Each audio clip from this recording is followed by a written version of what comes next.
I've had mixed feelings about The Boys over the years. On the one hand, the core premise is appealing, the cast is strong across the board, and it set itself up a tidy little pop culture niche as an acerbic critic of modern media trends, crass commercialism, and insipid celebrity culture. On the other hand, the satire often feels outdated or misdirected, the sex and violence can feel exploitative even for a modern prestige series, and I can't help but shake the feeling that the show just isn't quite as clever as it seems to think it is. So, after a mixed bag of a first season and a significantly improved second, though still far from perfect, how does The Boys Season 3 measure up? Well, like a malfunctioning hairdryer, it kind of blows. The phrase that immediately jumped to mind after finishing it was holding pattern.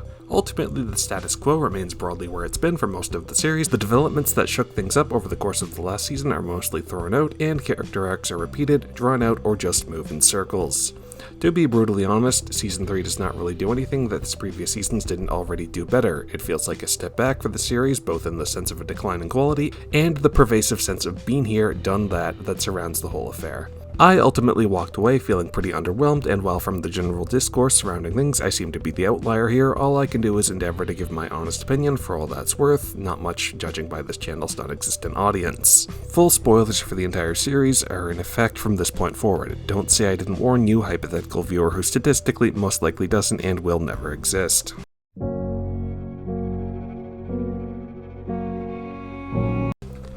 After the events of Season 2, we find our titular group of gritty vigilantes working as a legitimized government agency, taking on depraved asshole superheroes as per usual, but with just a smidgen less violence. Billy Butcher is struggling about not being able to indulge in his trademark wildly disproportionate and gratuitous Oh, I just got it!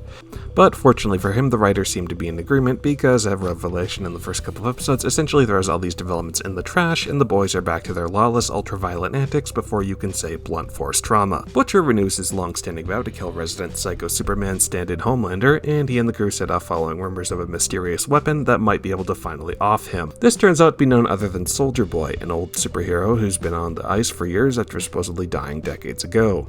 Reasoning that who better to use against a corrupt Superman stand-in than a corrupt Captain America stand-in, Butcher forms a bargain to aid Soldier Boy in taking revenge on his treacherous former team in exchange for his aid against Homelander.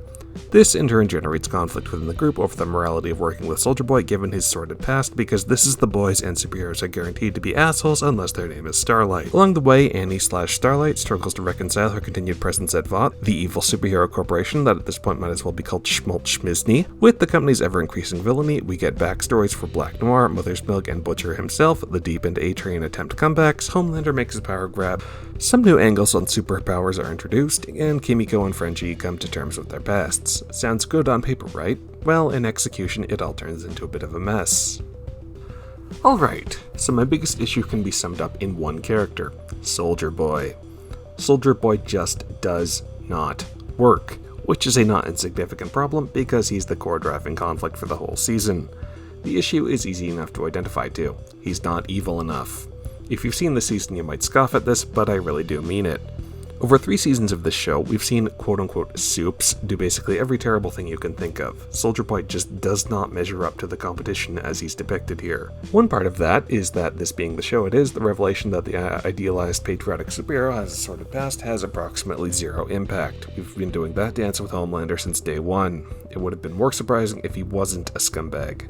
I'm not trying to argue that Soldier Boy is actually a good person. He is not. He is an abusive, violent, and abrasive asshole. That much is made clear. My problem is with the way he's framed by the narrative and with how his misdeeds are presented to the audience. Ultimately, it boils down to the classic writer's adage of show, don't tell. Most of the terrible things Soldier Boy has done are related to us secondhand via other characters, or in one rather bewildering creative decision, via one character having a hallucination of in-universe cartoon characters reenact them. No, I'm not joking. This stands in contrast to the character we see for ourselves, an unpleasant and ruthless but basically reasonable guy who's willing to honor his agreements with Butcher and shows no real desire to commit atrocities against innocents.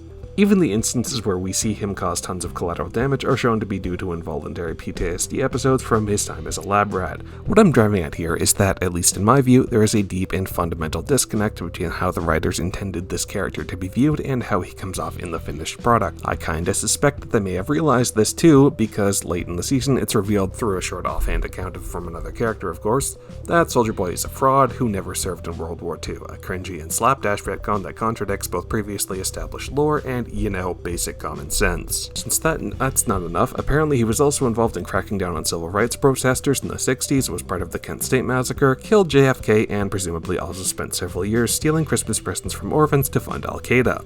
It might sound like a nitpick to spend so much time drawing attention to a single scene, and I suppose it is, but I bring it up to demonstrate a larger point.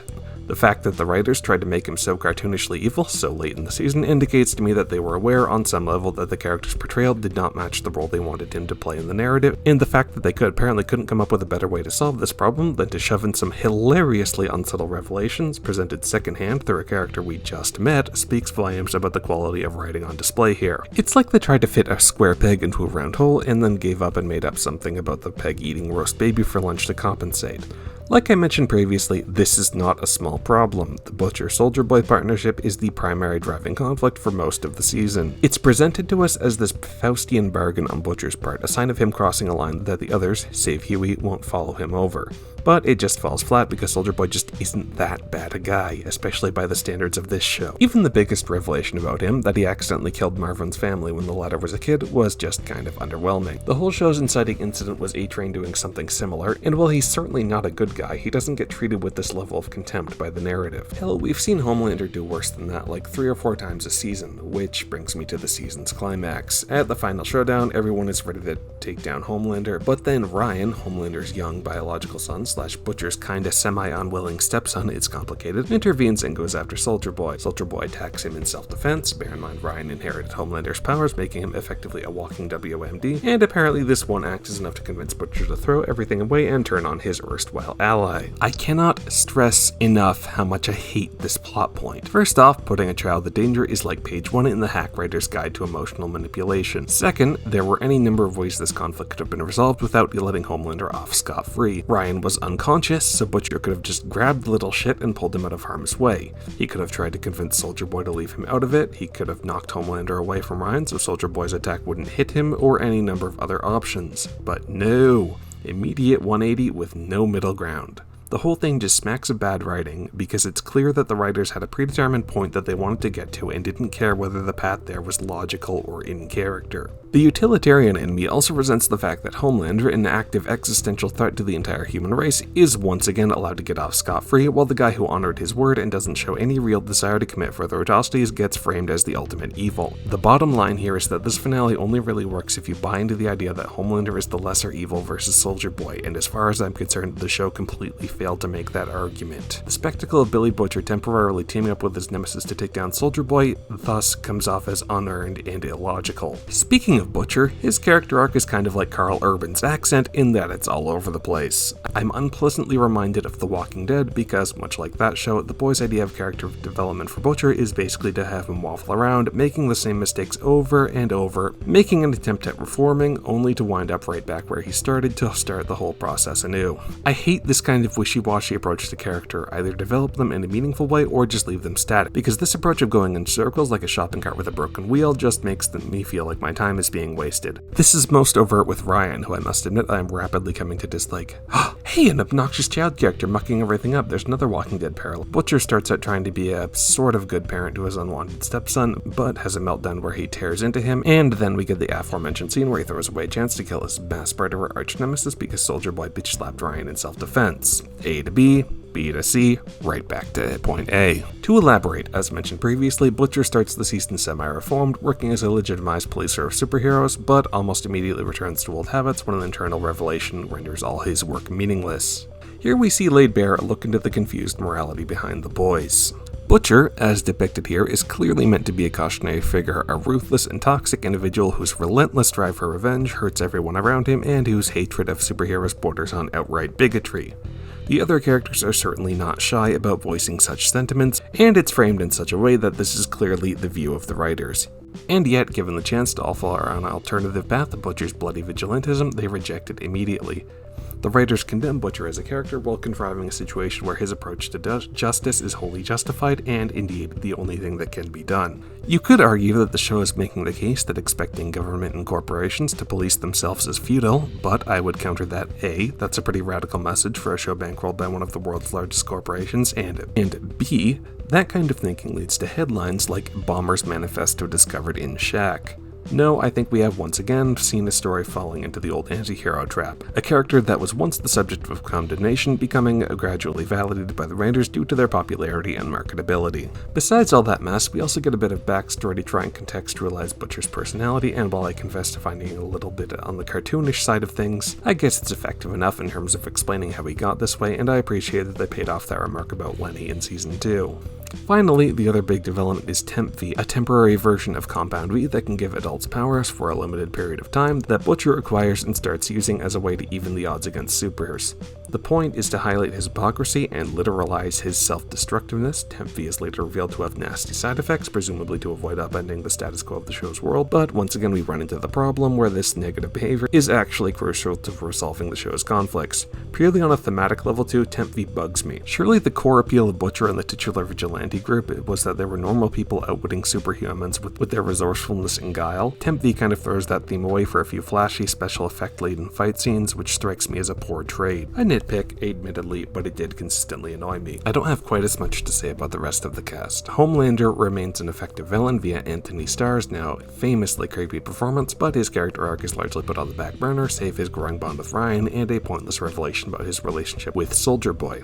Most of his screen time here feels like a retread, right down to holding a female superhero captive for the latter half of the season, just with Maeve instead of Annie. If you're the type who's allergic to any mention of politics and media though, brace yourself, because this season doubles down on the Homelander as Trump symbolism with jackhammer subtlety. His final scene has him essentially shooting someone on Fifth Avenue, and as I watched it, it really began to sink in how every third villain in popular culture is going to be some degree of Trump stand-in for decades. The rest of the boys don't really get all that much to do, Marvin being reduced to a sort of conscience role and the most prominent anti-Soldier Boy voice, while Huey is rather out of character in my view, elevated to Butcher's most prominent supporter, and struggles to maintain his relationship with Annie. A conflict that further highlights both just what an obvious nerdy self-insert character Huey is, and highlights the question of why Annie would ever be attracted to him in the first place. For her part, Annie continues to play the somewhat thankless role of moral center, with most of her screen time being an extended series of abuses, threats, and manipulations from other characters that got pretty old after a while. Kimiko gets an arc about rejecting and then coming to terms with her powers, and maybe this is just my delusional power fantasy speaking, but I cannot fathom ever finding myself in possession of superhuman abilities and coming to the conclusion, wow, these unique abilities that essentially elevate me to a demigod and are not even visually apparent to anyone around me sure are a curse. Seriously, this plot point pops up all the time in superhero media and I never buy it. At least give them some kind of horrible drawback like Rogue and X-Men leeching the life out of anyone she touches, because otherwise it just comes off as pointless angsting. That said, I continue to admire Karen Fukuhara's ability to convey the character's emotions non-verbally, and that's always challenging, and I appreciate actors who can pull it off. Frenchie gets a little bit more backstory, but nothing particularly noteworthy, though I did kind of laugh at how after Kimiko teaching him her sign language in Season 2 was this big character moment, suddenly in Season 3 she stayed on the rather obvious solution of just displaying text on her phone. Probably could have saved Frenchie a fair bit of time if they had just gotten her a Samsung right from the get-go, huh? On the villain front, Season 3 is basically the Homelander and Soldier Boy show, so everyone else gets kind of sidelined. After the major revelations at the end of Season 2, Victoria Newman largely sits the season out, which was disappointing. We get a little insight into her origin, and it involves yet another creepy underground Vought superhero institution. Seriously, Vought's apparently been setting up evil experimentation orphanages like Starbucks in the early 2000s. Stan Edgar is likewise shuffled off pretty early on without getting much to do beforehand, and it seems like his continued presence in the series is going to be pretty minimal going forward, unfortunately. I do want to give props to Justin Davis, who briefly plays a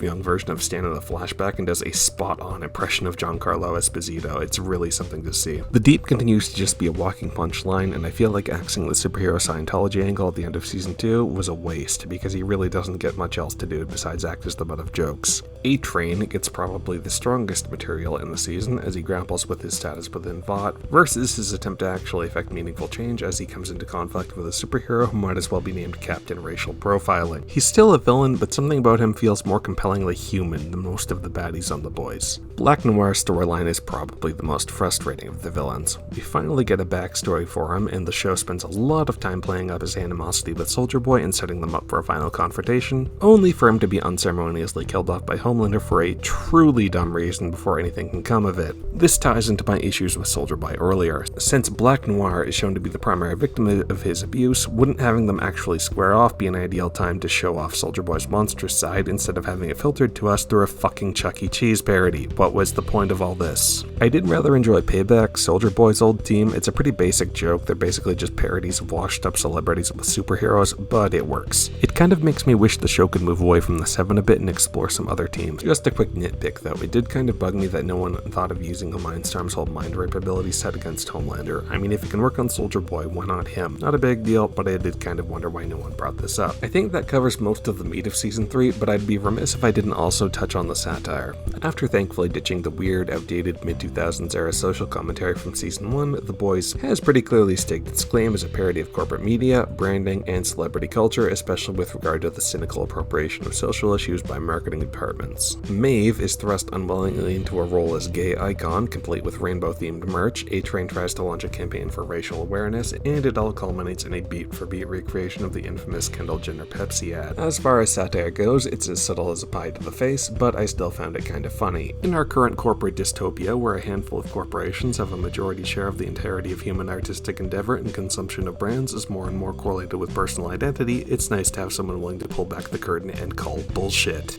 To be honest, I think this parody of corporate culture angle is really the only thing that The Boys does better than anyone else, even if it's kind of undermined by the fact that Amazon is ultimately the one footing the bill here. Finally, it wouldn't be a modern adult genre TV series without some attempts at shock value. The Boys Season 3 is clearly aiming to push some buttons with its approach to sex, violence, and other explicit subject matter. Maybe I'm just broken and jaded by the internet, but I found it just kind of forgettable and tiresome. The spectacle of superheroes doing naughty things just doesn't have the same novelty it used to. There are only so many monocles left to pop, you know? Even the much hyped Herogasm sequence kind of fell flat for me. We've seen this already, guys. One of the very first episodes of the show prominently featured a superhero orgy. You can't keep pulling these kind of stunts without devaluing them, and I kind of dread how they might try to top it in Season 4. I know outrageous violence and debauchery are central to the identity of The Boys as a property, and I'm sure the normies in the audience were flabbergasted, but after years of prestige TV pushing boundaries, it's hard to keep being shocked. In summation, The Boys Season 3 is messy, repetitive, and ultimately feels like a step back after the considerable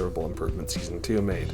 I didn't hate it, it still provides a decent enough spectacle, but after Season 2 substantially improved on Season 1, this feels like a step in the wrong direction. Between its recycled plot points, time-wasting circular character arcs, nonsensical twists, and misguided characterization, I was bored by the end and just wanted to move on. I appear to be in the minority on this one if Rotten Tomatoes is anything to go by, but I hope the next season can put things on the right track again. Or maybe they'll just have Homelander slap on some bronzer and tweet "Covfefe."